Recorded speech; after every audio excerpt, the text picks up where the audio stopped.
All right, guys, we are joined by Corey Millar today. Corey is a powerlifting athlete, competitor, and coach. Thanks for joining us today, Corey.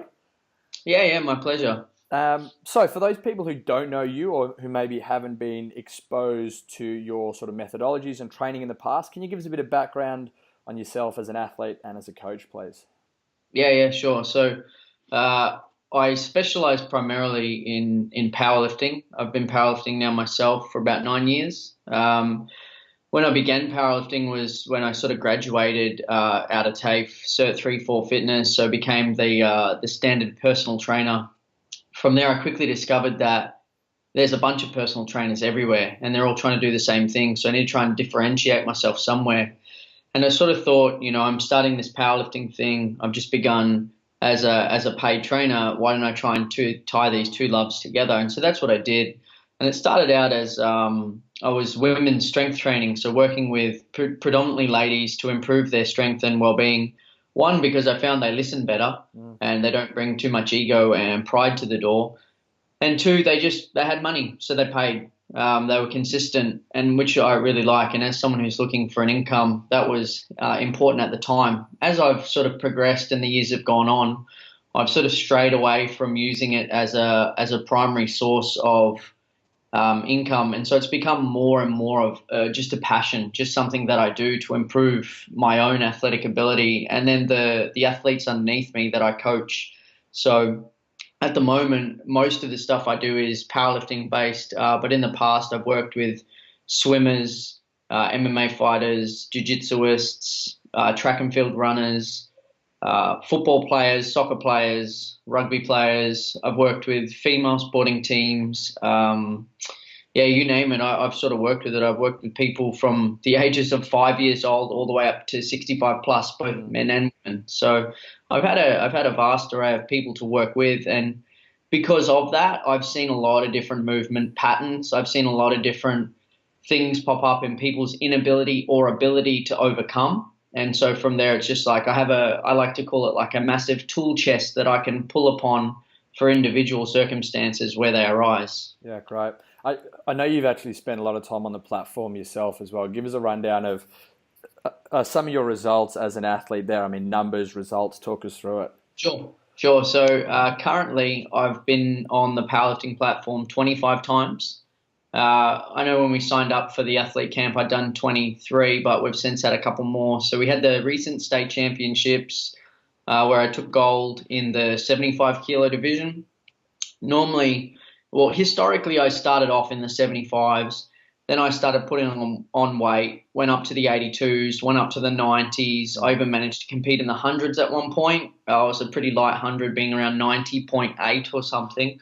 And then I sort of realized one day that fat doesn't lift weight. Yeah. That whole old school powerlifting mentality of just get big and be strong, it just wasn't working for a lifestyle. And, you stop training in the gym and you go home and you can't tie your shoes up without losing your breath. You sort of got to, there's something wrong here. Yep. And so then I made the way back down from 90.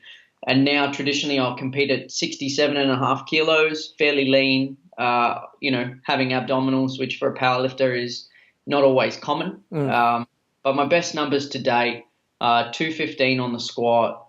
I've done a 142.5 bench and a 255 deadlift. Cool. Yeah. Good stuff. So obviously we're talking here to a lot of people who have some sort of background in CrossFit or who are CrossFit athletes of all sort of levels. How do you think powerlifting integrates well into CrossFit as a sport?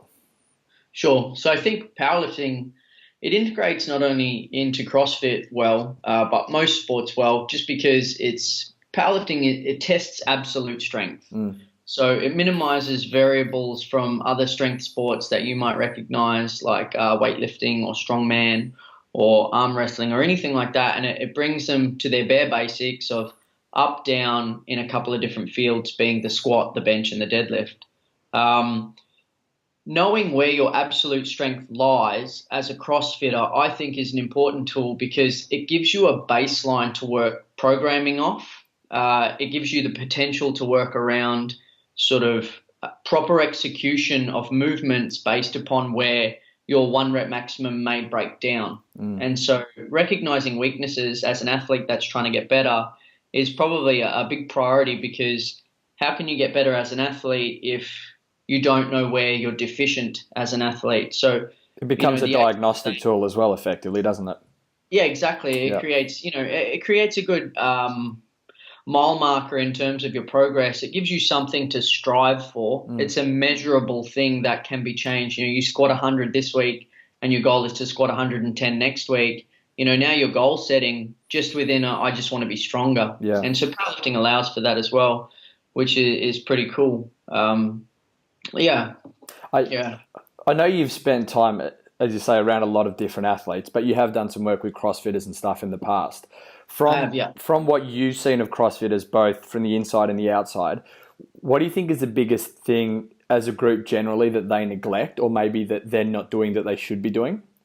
Sure. So I had the opportunity to I actually did. I've worked with some CrossFit athletes, as you mentioned, just over the last sort of decade in and out of the sport. But I had an opportunity to actually become a CrossFit athlete as such for 3 months towards the end of last year.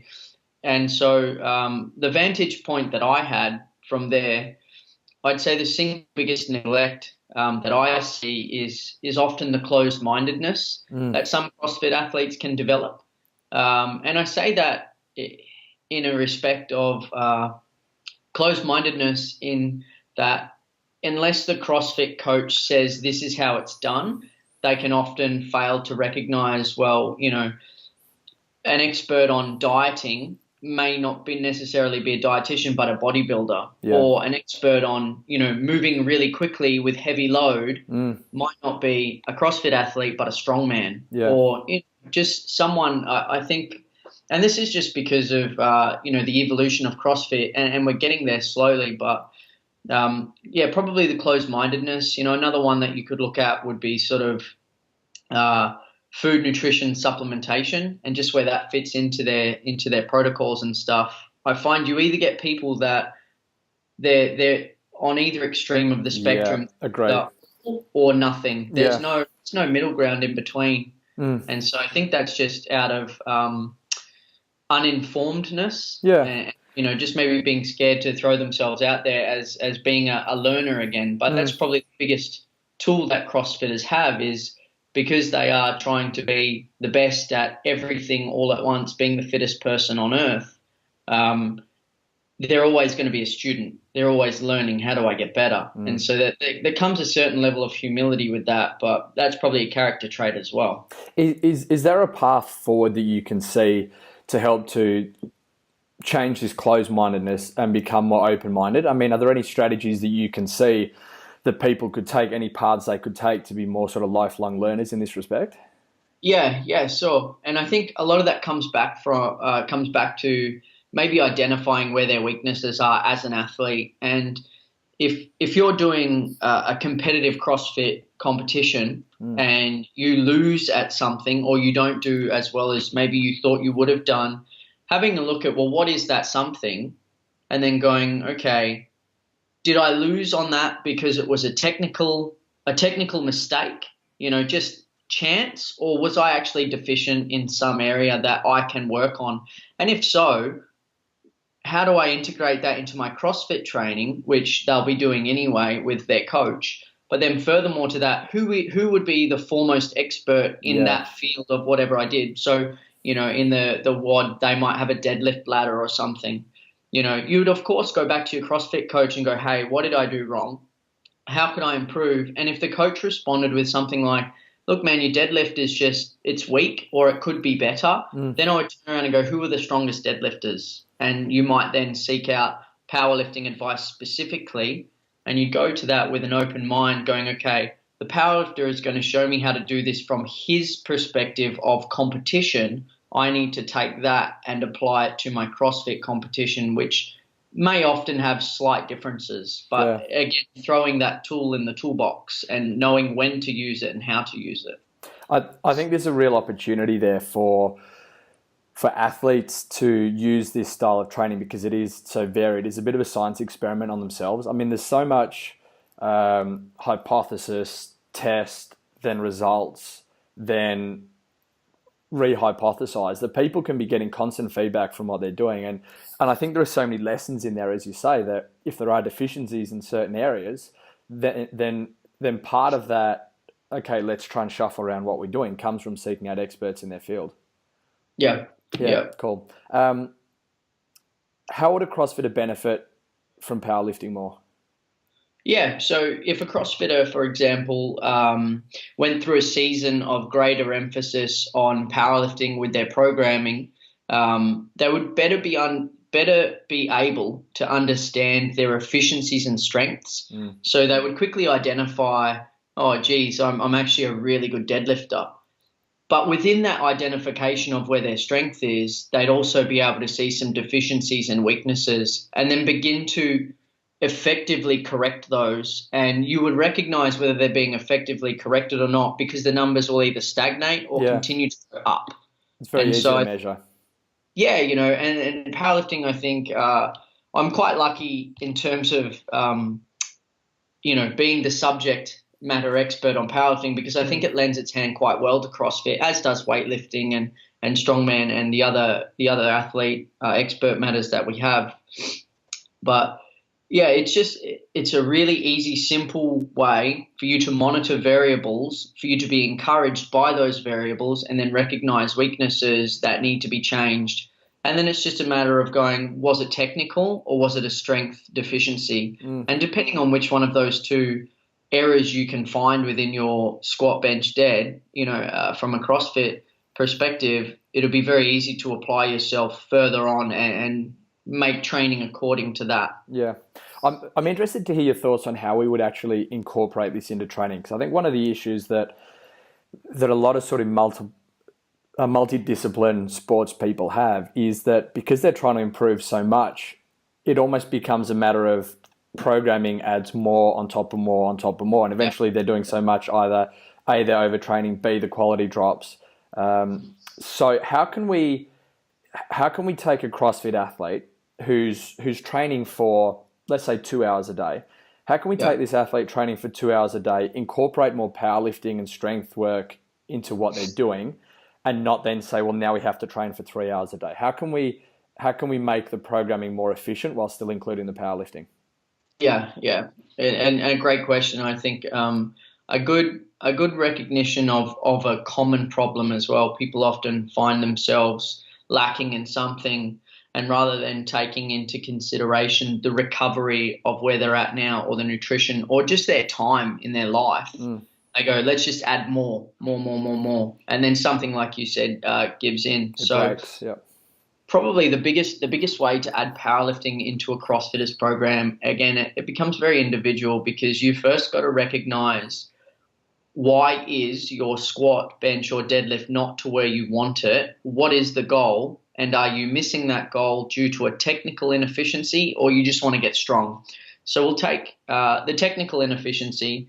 You would have the person using lower weights, submaximal efforts, 50, 60, 70%, and just repetitively doing that movement. So that's where you may actually find they do end up adding a little more volume to their time, but more is not always better. But it would equal, perfect practice equals perfect execution. And a number of other ways, let's say the person just wants to get stronger, a number of other ways they could use powerlifting in their programming is through manipulation of intensity. And that's not always just straight bar weight. So, you've always got the percentage of 1 rep maximum. If you can squat 100 and you want to use 70%, you throw 70 on the bar, 80%, 80, 90, etc., whatever you happen to be. But you can always also incorporate bands, chains, deficits, which increases range of motion, partial movements, which then decreases. And that then becomes very specific again to where does your strength show its weakness. And if it was, for example, purely a strength loss at the top of the deadlift and not a technical inefficiency in the setup, you might say, well, the top of your deadlift is far weaker than the bottom, and so we'll do block pulls or rack pulls to engage more of that central nervous system, getting you accustomed to holding heavier weights, something like that. But it does become very specific to the individual as well. Yeah, so it becomes a case of they're still doing the deadlifts that they were doing in their training anyway. So it's not adding or subtracting any time to their total training load or volume. But Yeah. we're maybe getting a bit more specific and saying, I'm unable to break the bar from the ground, therefore I'm going to add in deficits, or I'm struggling with my lockout, therefore I add in rack pulls. Yeah, cool. Yeah, So exactly. it's Instead of just flogging the same old horse and yeah, going, 10 by 5 on 70% or something, and technically they're fine. Technically everything's great. It's when they start to hit that maximal weight intensity that their upper body cannot hold the same level of strength that the lower body can. And so then there's a breakdown in the chain. And so they can keep training it with volume. It's not going to correct the issue. I know you've spent a lot of your time and a lot of your life around powerlifters, so people who are actually people in the sport of powerlifting, and they're not just using it as a training methodology, but this is their sport that they compete in. Is there, or are there any common themes, be them styles of training or mental approaches or discipline or anything? Is there anything that powerlifters do really well that CrossFitters don't do well? So how could a CrossFit athlete learn from a powerlifting athlete? Yeah, so specifically, I'd say if you had to give a powerlifter a certain characteristic trait that defines them from other athletes, aside from just being, super strong, I would say it's their ability to understand the difference between a hurt and an injury and work through that hurt without creating a further injury. So how do we find that? Yeah, so powerlifters, often you need to recognize within yourself, is what I'm doing right now, though it causes me pain, is it a superficial pain like someone just punched you in the arm? That's painful. You sublux a shoulder, that's an injury. So recognizing what sort of pain you're getting back from you and then learning to work around it. Now, that being said, powerlifters can often be quite stupid and they can take a hurt and then develop an injury and then make it even worse. But the same mentality that they applied to, just do it, tear your own arm off to win sort of thing is the same mentality that often brings them back from that injury, no matter how disastrous it can be, even better than before. Now, I'm not too versed on, CrossFitters and the level of extreme injury they have. And when I say CrossFitters, I'm talking like the best in the world now, the guys that are going to the games and stuff. But you have top-level powerlifters that blow out their knees on stage and can't walk and need to be retrained on how to walk. And then those same powerlifters 2, 3, 4 years later come out and set the world record all-time squat, being Vlad most recently at Pro Bowl Powerlifting. A lot of people won't know, but in the last decade, that guy had like dual knee reconstructions. He had to teach himself how to walk again, and then he comes out and squats 505 kilos, which I think... It's probably the same mentality which caused him to blow out his knee that caused him that's right. to squat that. It's exactly the same thing. But that's where you take, I think, the smarts of CrossFit and the coaching ability there. If you can take that smart approach and go, hey, you've recognized that this is now an injury, it's no longer just a hurt, maybe we can work around it or just bypass that until we can correct whatever's resulted in that injury. So if a CrossFitter could take more of that mentality, and it isn't a case of, I don't want someone to hear this and go, just take a teaspoon of cement and harden up, because it isn't that either. If there is an issue, you should be looking to correct that issue, not just working around it. But if it's just a hurt, like, you got sore hips because you've been training for the last 25 years, dude, you're going to have sore hips. You're going to have a sore back. You've just got to learn to warm that stuff up a bit better and manage it rather than ignore it. Like if you've got a torn something, you don't just go, stuff it, let's keep going and be tough. You sort of go, well, this could turn into a rupture, and then I'll have to have it stitched back in, and no doctor is going to be able to put it back to where it was exactly the same again. It becomes a self-awareness play, doesn't it?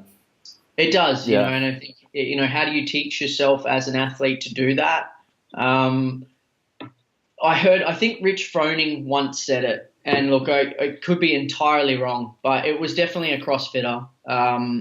an interviewer said to them something like, I noticed that at the end of every workout, everyone's lying down, rolling around on the floor like they're really exhausted and they're dying, and you're standing, you won't lie down, you're clearly dying. Why don't you lie down and have a rest? And this person said, if you look at this from the animal kingdom perspective, the only time an animal will ever lay down is if it's having a sleep or if it's giving in, if it's submitting. And I'm not doing either of those, so I refuse to lay down. Yeah. And I think that mentality is something that CrossFitters could really apply to their own training, because it's almost like what I recognized when I did a bit of CrossFit. You do a really hard workout and everyone just rolls around in a pool of their own sweat and vomit. And it's almost like it's revered.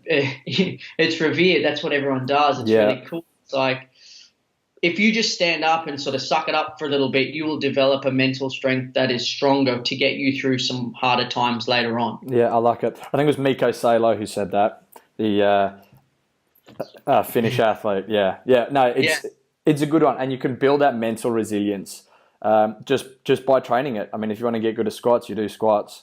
If you want to build mental resilience, you challenge yourself mentally. So, I mean, I think a lot of people will be watching or listening to this, and they will be convinced now from what you've said that, yes, they need to include more powerlifting style training into their programming. But is there a low-hanging fruit? Like, is there something that I'm not going to become now a full-time powerlifter and add in 2 hours a day of powerlifting specific training? Is there something small, like a real small thing that someone can do, but it's going to give them big results? Like, what's the low-hanging fruit here?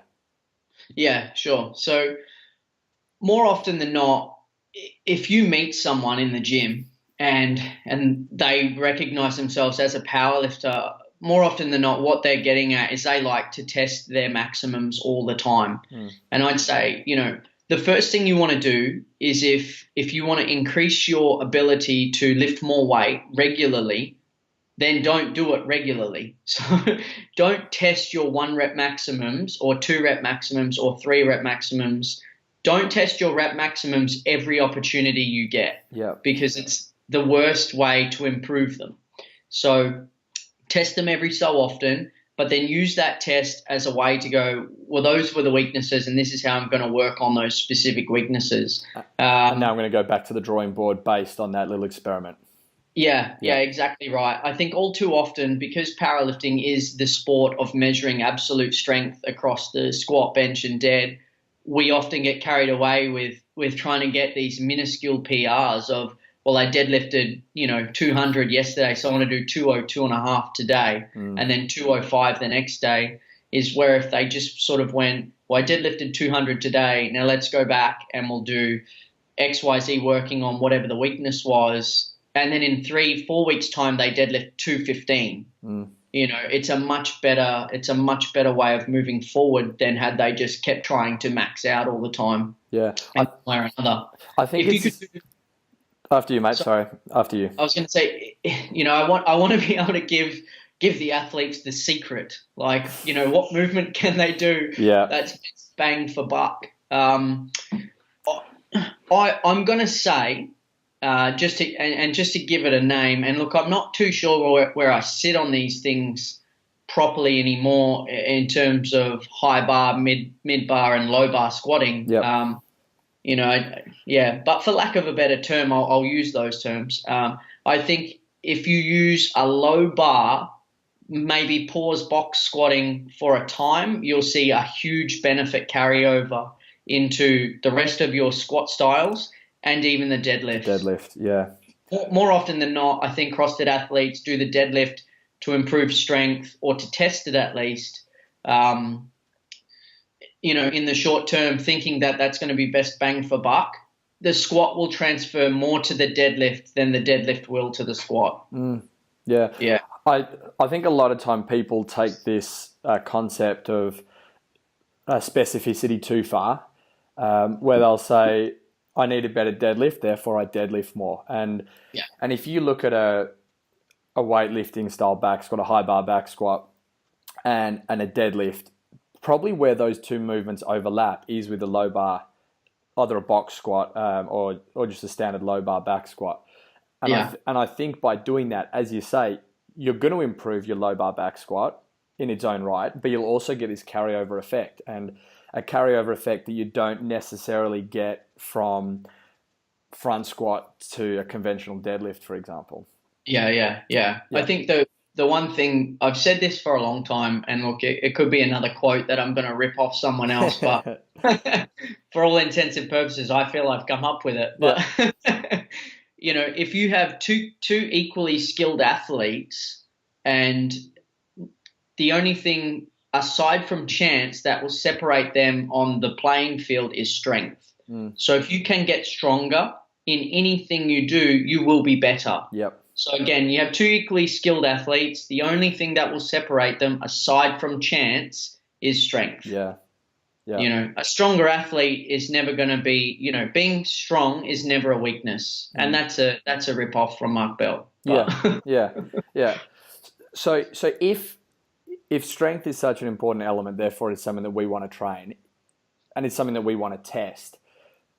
From a powerlifting background, if you were to want to test absolute strength, and there's probably a really obvious answer to this, which is what you may give me, but anyway, I'll ask the question. How would you program an event at the CrossFit Games? So if you got to choose and write your own event, you get to test the people who are claiming to be the fittest on earth, and you want to test them in your discipline. How do you do that? What does that event exactly look like? So I had a little bit of a think of this, and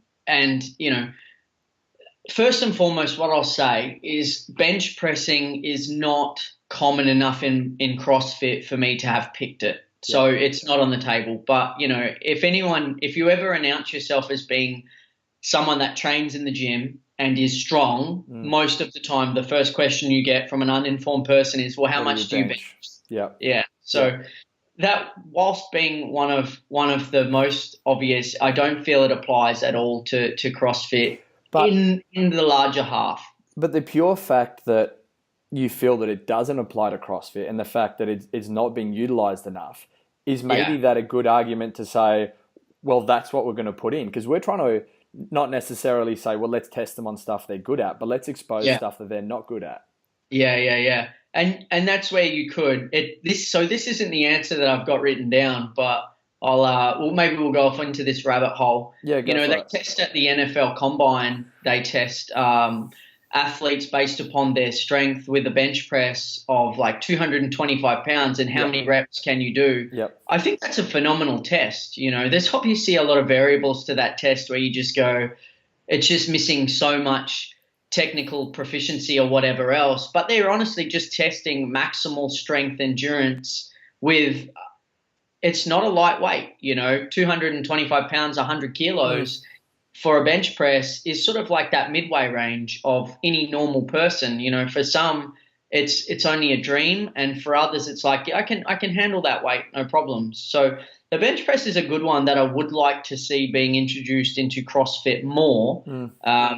Where I think it sees its resistance is, for whatever reason, people think that if you want to be technically proficient in weightlifting and weightlifting disciplines, that doing any frontal plane bench pressing movement is going to inhibit that completely, which I'm no good at weightlifting and those disciplines, but I've found I can bench and I still have the mobility to put things overhead. Yeah. So I wouldn't suggest that because bench pressing is meant to restrict mobility, that you stop doing it in an effort to keep your weightlifting as good as it is. I'd say step up your mobility drills. Yeah.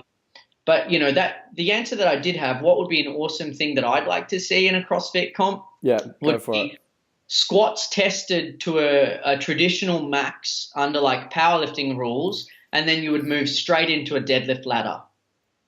So they would get like their 3 attempts, 3 minutes, 3 attempts to do their maximal squat that they can. A little bit like load your own bar type of thing, squat it down, load your own bar, squat it down. And then from there, once they've completed it, they go straight into like a deadlift ladder where they have to complete that. And you could do all of that for time or for rounds or, something like that. But it'd be really cool. It would take maximal strength to strength endurance, and it would really test some people. I like it. Yeah, cool. Is there anything that we haven't touched on, Corey, that you think the guys listening to this or watching this could benefit from? Anything that you want to touch on we haven't discussed? Look, I think we've covered a fair bit. I don't want to give away all of the trade secrets before the day, keep people still excited, but no, look, nothing I can think of at this point. Yeah. So as you mentioned, we are lucky enough to have you coming on board for our athlete camp that we're running, September 2018. Can you give me a little bit of a teaser or an overview of the work that you'll be doing with the attendees during the module that you'll be coaching, and what are these guys going to leave with? What are they going to take away from your session? Yeah, cool. So I think there always has to be some level of theory. So there's going to be like a little bit of a sit down and explaining things, just so when we do get out to the practical side, which is where I want to spend the majority of my time working with people, just tools to identify how they can better serve themselves in training. So how vague an answer could I give? No, it's good. It's good. So what athletes can look forward to taking away from working with me is they will have an area where I'll be able to see on the day in the short amount of time that I have with them, specifically for each individual to go, hey, this is where you're technically inefficient. You can work on that right now, and I can give you something specific to do that with. One thing that I have recognized in my own ability is I can't always articulate an issue, but I can always see a fault and find that solution quite well. You know, something that, you know, some people just are talented with different things. I'm talented at seeing movement flaw, you know, and inefficiency. So athletes can expect to find out what's holding them back and just an array of tools that will take them forward if their biggest fault isn't a strength issue. Maybe it's a technical issue, because that's just going to take time to fix anyway. Yeah. So athletes can expect to get stronger, guaranteed, in the short amount of time that we work together. I love it. Cool. Before we say goodbye, how can people get in touch with you? Do you have anyone on social media you'd like us to send people? How can they get in touch with you if they got questions? Yeah, sure. So you can find me across a couple of different places. If you search Corey Millar across Facebook, Instagram, Skype, whatever, CoreyMillar, get in touch. I'm happy to sort of answer any questions you might have, or friend me up, whatever, see what I do. Otherwise, you can find me with any links to do with the Musclepit. So Musclepit being a strength and powerlifting gym here in Perth. They have a Facebook page, they have a website, they have a phone number. Like wherever you can find Corey Millar or Musclepit, you will be in touch with me. Excellent. Perfect. Thanks heaps for being so generous with your time today, mate. It's there's heaps of stuff there that I think that people can use as a catalyst to maybe make some changes to what they're doing and realize that there are a lot of benefits of being a bit more open-minded, as you say, and also incorporating some more powerlifting into what they're doing. So, yeah. Sure. It's my pleasure. Thanks for having me. Really appreciate it. Thanks, mate. Cheers.